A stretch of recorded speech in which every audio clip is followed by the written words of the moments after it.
Hi everyone, welcome back to the weekly webinar series of Effectory. As you can see, I'm back from my holidays and I want to thank Axel a lot for stepping in as my sidekick last week, hosting a webinar on people analytics. If you haven't seen it, highly recommend it to look back and definitely get your latest information about people analytics from Baran and Lakim. Sorry for that. So this week we're going to start with a very interesting topic because in recent months we've seen radical change in businesses and companies. The way we deal with employee experience has changed a lot. How do we look at our coworkers, at our colleagues? How do we as management or leadership teams look at our employees? And how can we provide the best experience possible to make sure that they have fun workplaces, but also are engaged, committed, and also enthusiastic about the places where they work so they can bring out their best? We have an international expert. She is a former HR director and she will share with us her experiences, but also the ideas and the lessons that we can take from using this crisis or this crisis moment to enrich and also positively influence the employee experience for the people that you work with. So Helene Mes, welcome. I'm very happy that you're here. Thank you. I'm happy too. And hello, everybody. Can you maybe shortly introduce yourself, in a few lines, but also share what your weeks have been like? Okay, well, you already did a great introduction. Yes, my whole word is about employee experience, to learn from it and inspire organization to keep up the good work. And these last months were awkward and amazing, I must say. Spent a lot of time rescheduling all my presentations and workshops and events, but I learned a lot and I could give it back to organization to inspire them and wrote about it. And of course I had a lot of digital meetings and drinks, and of course I saw a lot more Netflix than before. Can imagine. I think you're not the only one probably on that side. You of course have a lot of experience with finding the right balance of the employee experience. You've done this as an HR director for a long time. You will take us along in a story of how this is influenced during the corona crisis, but also how organizations can learn and be inspired and how they can get out of the crisis better. We will have about 20 to 30 minutes of the presentation and then of course a live Q&A. But if you have any questions out there in your home offices, please share them with us in the form below, and I'm going to be the moderator to make sure that we get these questions across to Helene during or after the presentation. And then after around 45 minutes, we'll close the recording, we'll send that to you over by YouTube link, and you can always check out all the previous webinars as well in our YouTube channel. And finally, if you want to know more about Effectory, it's all on that YouTube channel as well. Okay, over to you, Helene, and please take us along. Okay, thank you very much. I'd really like to tell you more about employee experience design because it's considered to be a new HR skill for the future. And if you want to put your employee experience on a higher level, you should be an employee experience architect. And let me start by the definition of employee experience. Because for me, employee experience is not about the friendly digital tools you have. It's not only about a survey.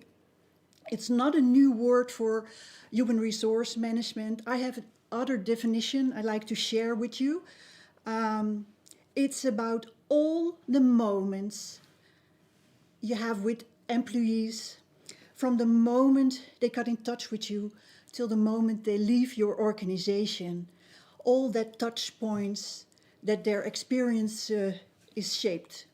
And it's about the emotions of people, what they really think when they go home and tell their family about your organization, and how it affects their relationship, their connection with your organization.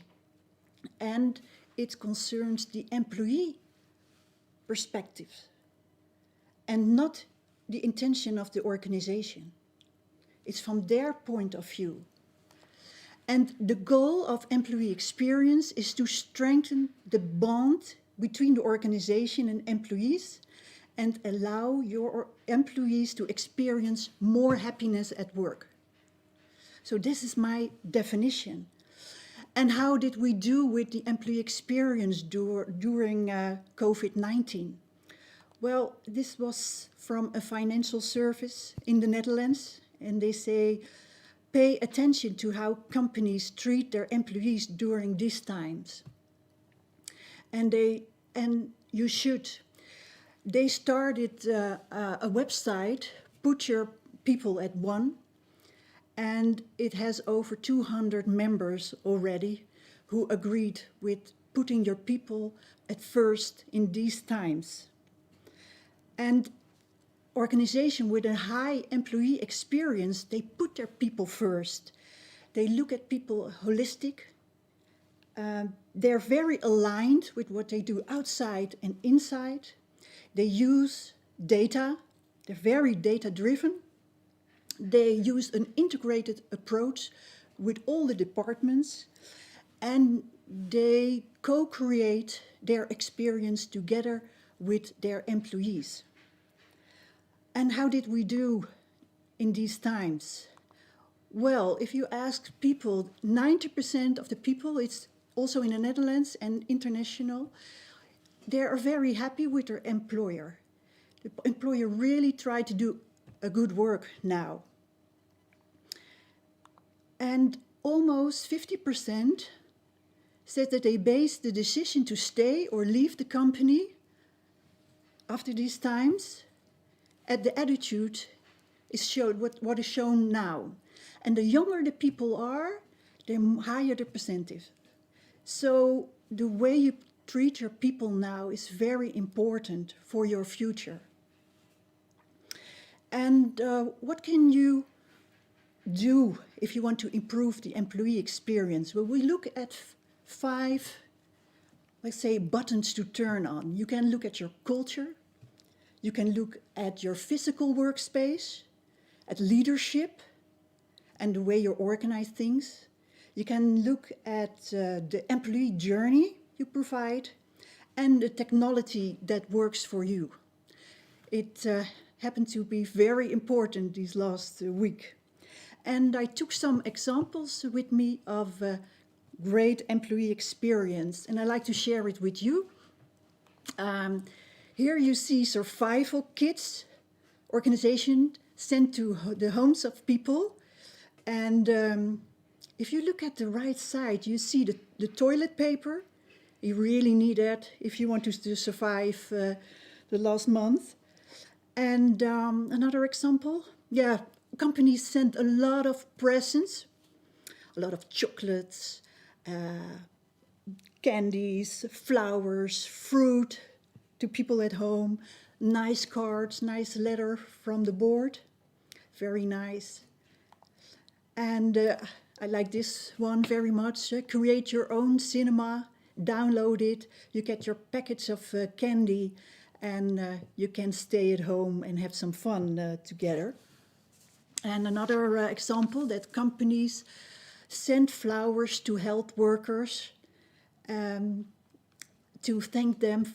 And I do think if your company is doing things like that, it will make you very proud that your company is really thanking the people who do such a great job. And of course, people send, organizations send flowers at home. This is a nice one. 1 flower for you, 1 flower for a lonely neighbor.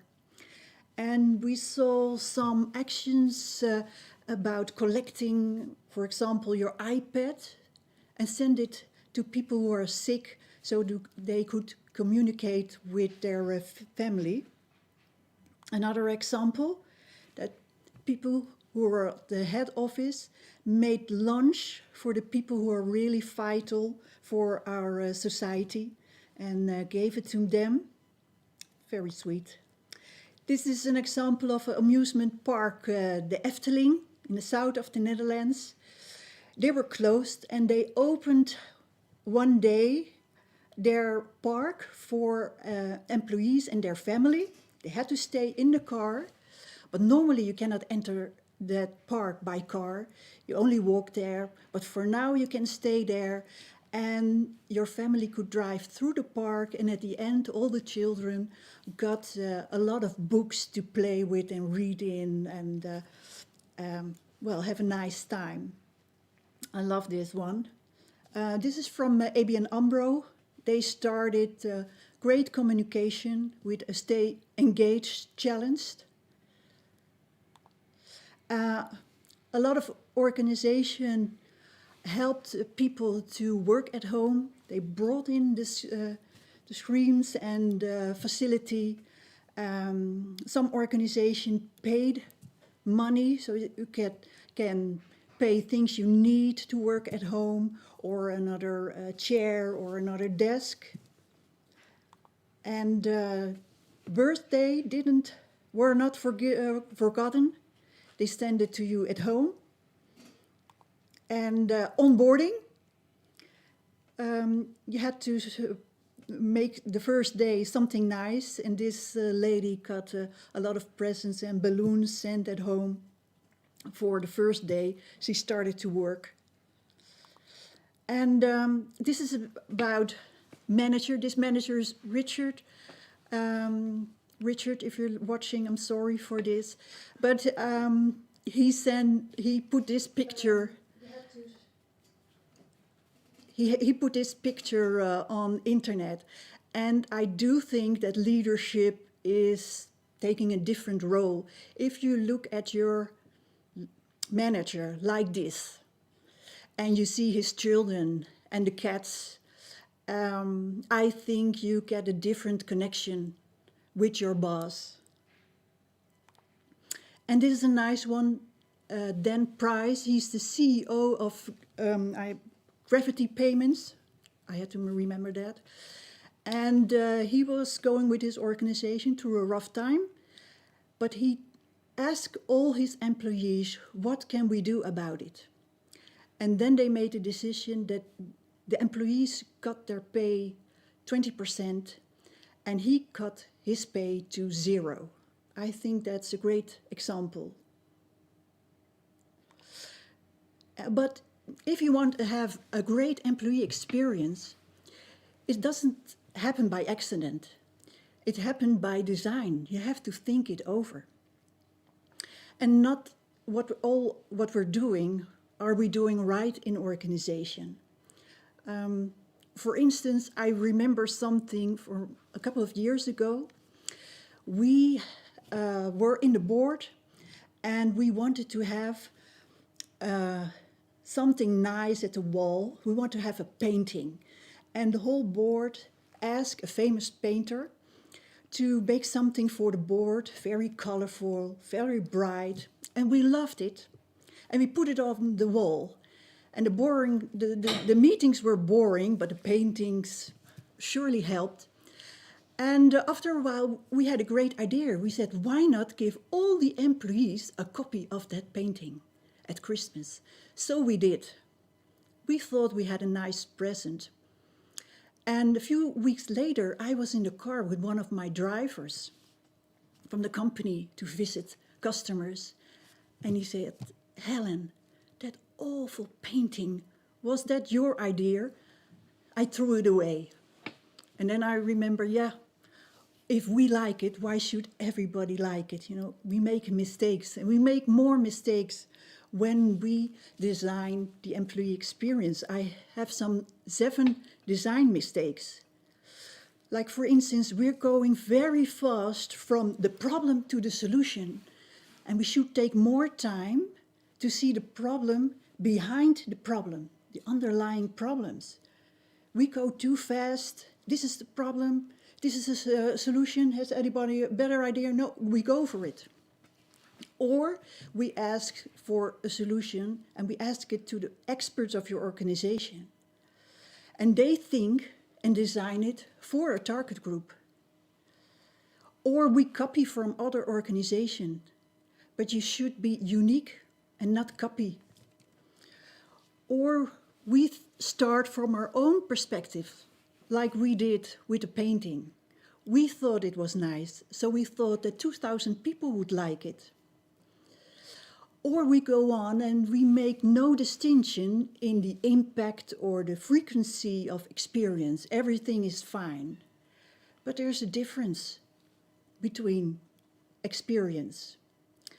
Or a couple of years, the last couple of years, people thought that experience should only be fun. But it doesn't have to be only fun. Or that employee experience is owned by HR. It isn't. You should work together on this. What can you do about that? Well, a lot of companies I see, when they are working for better service, they are focused on faster service, to the efficiency, and making it digital. Of course, it's very important, but like you see the 3D classes, you need also another side. And then it comes to life when you put in empathy, surprise, make it unique, make it simple and tailor-made for the people you design it for. If you combine these two, then it comes alive. What can you do first? Well, if you start with the employee experience, start with an ambition. And the ambition is connected to the foundation, the pillars of your organization, the purpose and the vision. It connects the values of your organization and the people who work there.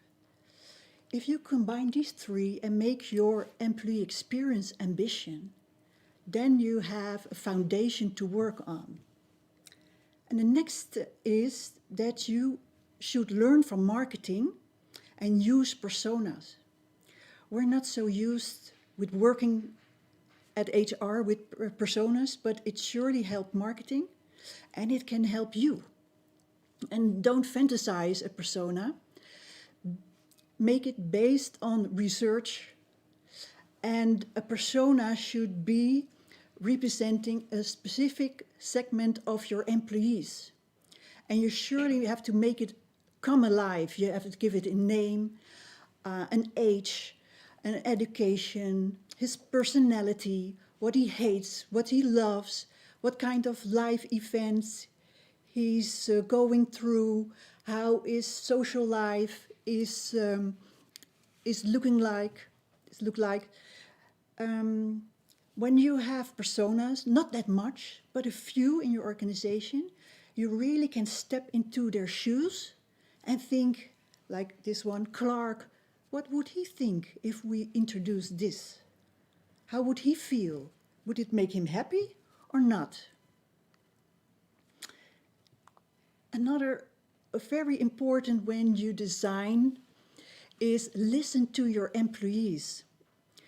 And I know a lot of your organization are dealing with surveys, maybe yearly, but also surveys on HR products, or you use mood apps. But the thing is, you really learn more when you listen to people, when you talk with them in groups or one-to-one, maybe when you have a stay interview or an exit interview.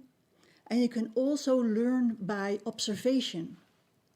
When I start working with an organization, I first try all the products and systems myself. And a lot of times I find crazy things in organization.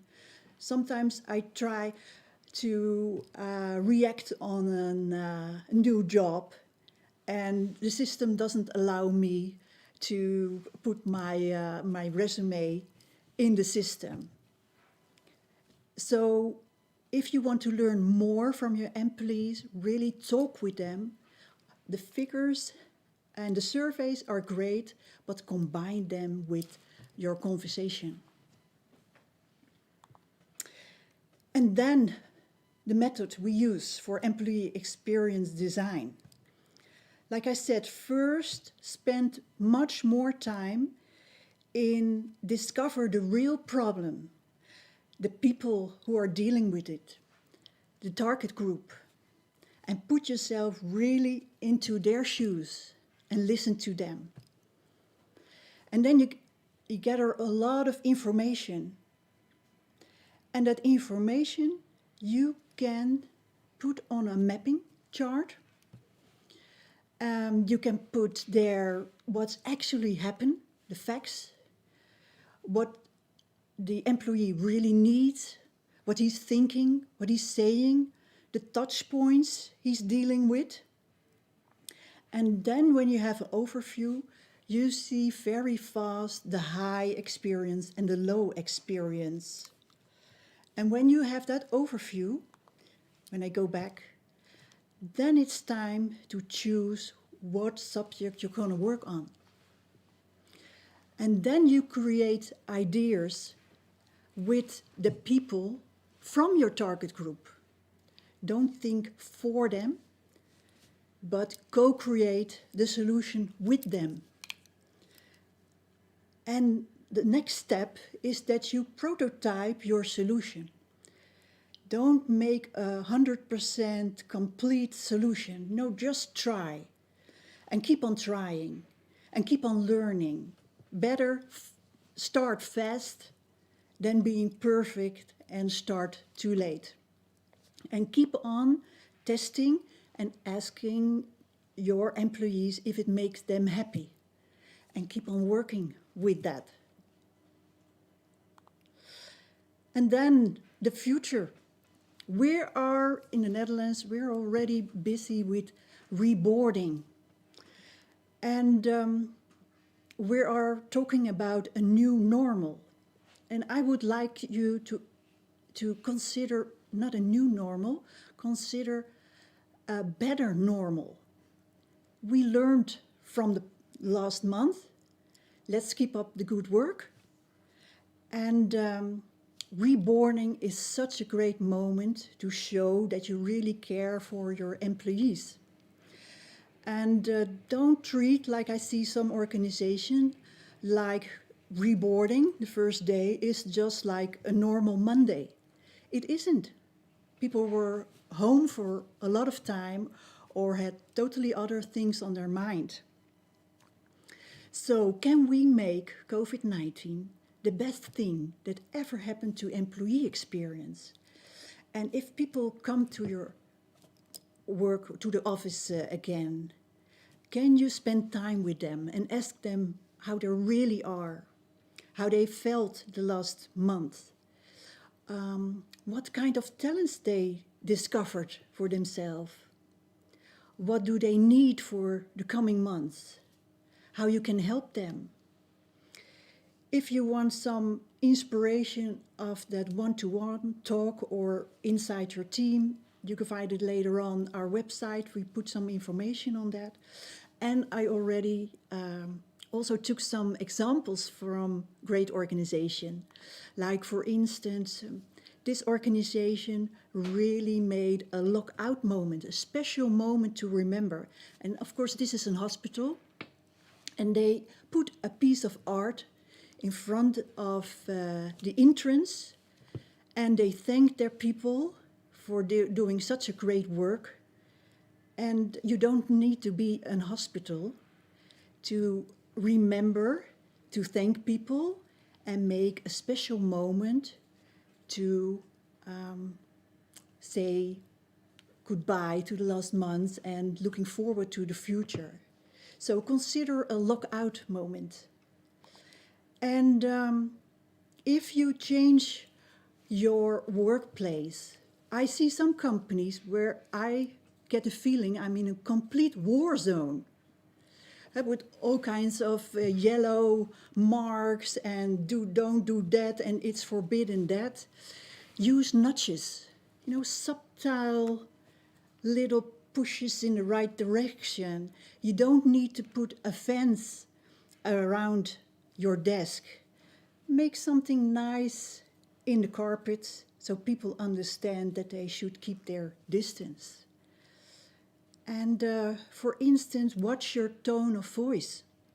This is Dutch, of course, but on the left side you see keep distance. And the other side is, it's nice that you walk on the right side with a heart. you can choose what kind of tone of voice you use and make it a nice one. Make people feel welcome when they come to home, instead of they get the feeling from, I better stay out for the next month. Or this is an example. You get back on the office at the office and take your welcome goodie. That's a nice way to start. Or the other side, you put this on the door. You shouldn't touch it, but you can put a sign, don't touch it, or this sign that makes you smile. Give people a feeling of welcome. So this is the end of my presentation. And we have a free ebook for you. A factory will send it to you. It's like this. And it's a lot of pages, I must say. If you want more copies later on, and you can find it on our news site, also with information about reboarding. And if you want to contact me and tell your own story and give me inspiration, or you have questions, you're very much welcome. You find it here. And I think now maybe we go to the questions. Yeah, perfect. Thank you very much. I really like your, crazy bunch of examples of what companies do and what maybe their do's and don'ts are in terms of what, helps if people come back to work, or your reboarding, and also what companies might change a little bit. We have a few practical questions, so I'll start off with that, and then we'll see how that takes further on. One of the first questions, and I like how you looked at personas, and apparently Eline looked at it as well. Mm-hmm. And she said, okay, so how do I build these? What kind of tools do you recommend to build personas? Are there any tools, or how can you make it a bit more practical? Yes, I would love to. First, you have to think about what a part of the employee journey you need a persona for. Mm-hmm. Because the onboarding experience of young people is maybe something different than the offboarding of people going to pension. Dus first consider what part of the employee journey I need it for. Mm-hmm. And then you go to the most common type of people who are coming in. Sometimes you have more than just one. Segments of people coming in, maybe young students or some older people. Figure out the most common employees that are coming in. Mm-hmm. Sometimes it's one, sometimes it's 6, but if you need more, then I recommend you not that much. 6 is fine. And then you get your data from your systems. And if you have that data, you're going to talk with people who really look like your personas. Mm-hmm. And you talk with them, you learn from them. And that's how you build up your persona. So from data, but also from talking with them. And a persona is never ready, because people change in organization. Mm-hmm. But you need something to start with. And you have some personas who can go with you the whole employee journey. Sometimes you need different personas for another kind of part of the journey. Mm-hmm. And do you think there's a difference as well in, if I can figure of organizations with thousands of people, maybe in multiple countries, cultural differences, I can imagine some of our viewers say, well, in that case, 6 personas will never cut it. We need, for every country, for every seniority level. This is not like a salary build-up, or this is something different. Yes, I do think that for different countries, you might need different personas. It doesn't have to, but sometimes you need to. Mm-hmm. But the thing is, don't choose too much personas, because you really have to get under their skin. Mm. And you have too many peoples, you cannot get under their skin. So first start with 3 or 4 and then see if it helps you or do you need more. Wow, cool. Definitely something to try, I think. Also, I'm thinking about my own profession to do this. There are a few questions also about the way that we lead to these personas, but also how we define the employee experience. You shared a few simple steps, some of the design mistakes as well. But some people are also triggered by the fact that this influences decision making in the first place for people to stay in their jobs.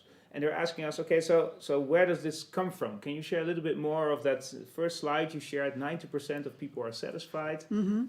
Where did you find this? And how, like, what kind of, do you have other insights in this? Like, how do people take these decisions? I do think that in these times you really got to learn your employer better. Mm-hmm. You know, if everything is going nice, you know, you just go along. But in times of crisis, you learn your friends and also your employer. Mm-hmm. And, but I started with saying that employers did a lot of good works. Of course, there are 10% really COVID-19 jerks. And I really should tell everybody, you know, quit your job and find something else. But people are really looking around them from what's happening, how am I treated? They are afraid of their jobs. In the Netherlands, a lot of people lost their jobs and will in the coming months. So they're afraid, they miss people, they miss their colleagues, they miss growing in their job, they miss the compliments. So how you've been treated now really affects you harder than before. Yeah, yeah. And how do you make this, even though we realize this, I mean, we have a lot of viewers from an HR audience, they're working in HR, but as you rightfully said, this is not an HR topic. This is something for everyone. This is for your next door coworker, but also for your manager, line management, up to C-level decision makers. How do you address this? How do you make this a priority? Do you have some insights on that? I do think, well, it starts with realizing that HR cannot do everything. You know, most of the touch points people have in organization are not with HR, but with their colleagues, with other departments, with their boss. So you really have to work together on this. And if we start with employee experience design, we put everybody in the room that has a part in the solution. And the solution is never one department. The solution is the people who you work for, the target group. It's management, it's marketing, it's facility, it's IT. Most of the time it's IT. And HR, of course. So you really should work together. And it starts, of course, with a board and a CEO who's really into the subject and who believes in employee experience, getting it on a higher level by the goal of making your people happy. Because if they're happy in your organization, they will do a lot of good work for your organization. And do you think this requires a mind shift change? For a lot of companies it does. And luckily the number of organizations who really got that into their veins of the organization is growing. I think factories will notice it too. And it's no coincidence that the organization who are doing a great job at employee experience are usually doing a great job business-wise too. So there's a direct relationship between great EX and a great profit? Or Yes, it is. We have so much research showing that. I think the framework that you shared with this, I mean, you talked also about purpose. Do you see that more purpose-driven organizations are automatically also driven by a great employee experience, or that they are motivated to make Yes, work of I this? do think that a purpose-driven organization is a need for an employee experience. You need other things as well, but it starts with having a clear purpose. Yes. So does that mean, I mean, these organizations are intrinsically motivated to be a good employer maybe? Can we then make the, let's say, the settlement as well, or draw the relationship that you cannot, I mean, just designing a good employee experience, if you don't feel it intrinsically, it's not going to work? No, well, it will cause you more difficulties, but you know, you have one person who should start with it. Sometimes if you have to wait for the board, you have to wait a long time. But I also involved in organizations, you said, we're not waiting for our CEO. You know, I have a responsibility at my departments for my people. So it starts with you and it starts here. So, and I really appreciate all these people who are saying we're not waiting for anybody else. I'm starting my own employee experience movement. But it sure helps if your CEO is covering your back. I can imagine. We actually got a question about this from Veronica. She's asking us, so please can you explain more about leadership and their role in employee experience? But I think actually you've answered this already, saying, okay, even if your top management is not actually maybe pushing this forward, if you intrinsically believe that this is something that will positively influence the results of your department, why not go ahead within the sphere of influence that you have? Yes, you're right. And if we look at the last months, we see that the leadership we need is more about coaching and paying attention and really showing interest in your people. I do think that in the future this experience of the last months will change leadership, because you don't need leadership to keep people going to work. No, they work by themselves. Yeah. So what we know before and what we notice now, we need a coach as a manager.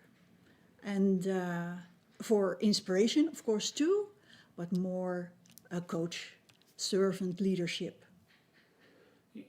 I think something that's happening, of course, to different organizations around us. Everybody started working from home. All of a sudden, we became home employees. We drew up our home offices.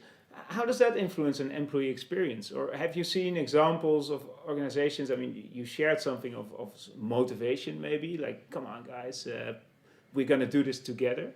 But how is it for the employees themselves? Do you have something to share about their experience of these last months? Well, it sure didn't make us more happy than before. Okay. I can tell you. We loved the fact that we had more autonomy, and we could the work. I'm trying to figure out, but the concentration at your work was sometimes a lot better than if you have all your colleagues around you. You're able to focus. Yeah, you're right. But if we look at missing your colleagues, the grow opportunities, no one to ask about advice, we surely, it didn't make us more happy than before. You saw in March a big decline of happiness at work.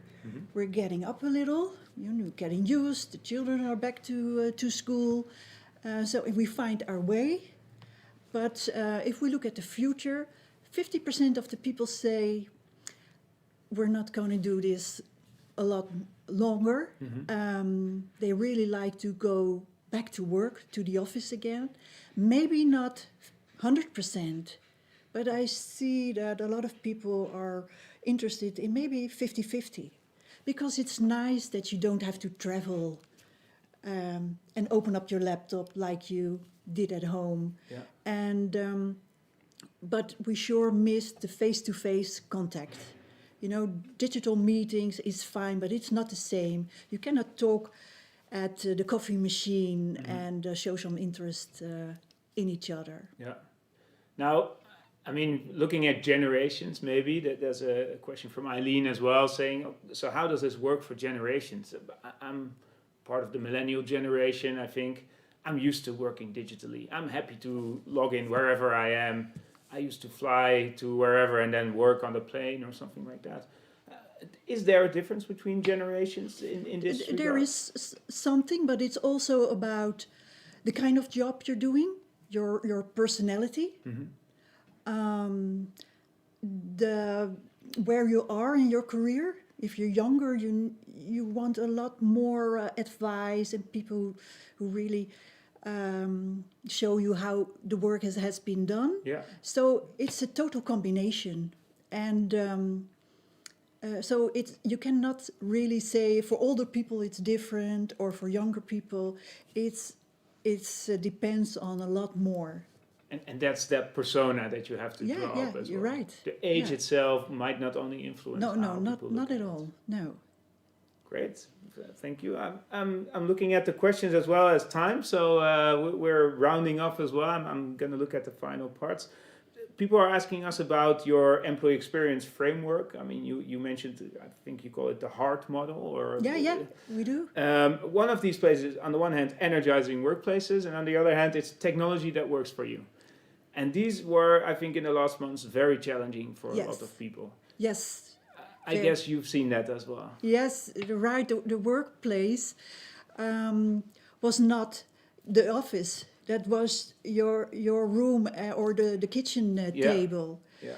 And the technology, well, I don't know how about you, but I heard something about a factory. But I had to deal with a lot more people wanting on the internet, and we had to make all kinds of adjustments to make the internet stable at home, and we changed internet and we changed all kinds of things. And I never worked with Zoom before, and now I work every day with Zoom or all the other facilities. So we had to learn a lot about technology in a very short time. And I think a lot of companies found out that their systems was not stable or that they had to change some things. But we learned so much in a very short time. It's amazing. Did we jump like 5 steps if we wouldn't have had this crisis? Yeah. Maybe 10 or 20 we really did. steps forward? Yes, and I'm very happy for it. And also for the employee experience, because now you have something to choose instead of always going to the office. So now you can combine maybe a video meeting with a meeting in person. Yeah.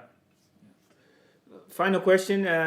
I love this from Sophie. She says, okay, so how can we do this for organizations that have taken away, let's say, management? So the self-steering companies, or in healthcare, you see a lot of teams autonomously working. They don't have any manager anymore, direct managers.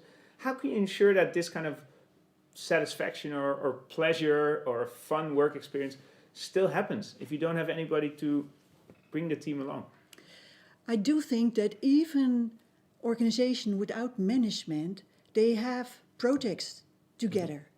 So you can make this a project and discuss who will run the project or your different roles in it, but do it the same as you do with a lot of improvement. It's just improvement, so do it the same way. But then autonomously by the team, and also trust your teams that they will make the best experience possible. Yes. Great. Well, thank you so much. We've actually reached the end of this webinar, so I really want to thank you for your sharing of inspiration and sharing of knowledge, experience. Well, thank you for having me. For sure. I think you're definitely an expert in this field. You've proven that. For the audience, I want to strongly advise you to read the ebook. I think it's a great way of dealing with how to set up the design of an employee experience. And please keep in mind the mistakes that you can make during this design. I think you will elaborate more in the book as well, but those 7 mistakes you've highlighted are the pitfalls that you should at least take into account. So thank you again. Guys in at home and wherever you're streaming in from, This was the end of this webinar. You will receive the link to the recording in your emails, or you can see it on the YouTube channel. You will also see all the other webinars of Effectory, so about performance management, about team performance that we talked with Alison Annan, about culture, about rewards, employee engagement, a lot of different topics that we touched upon in the last weeks.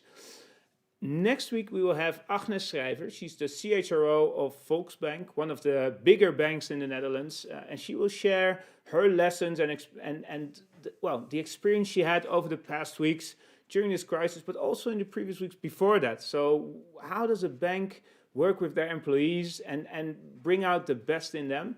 So I'm very much looking forward to that. I hope you guys are joining again. Please register and make sure that you join us next week at a different time slot at 4 o'clock in the afternoon.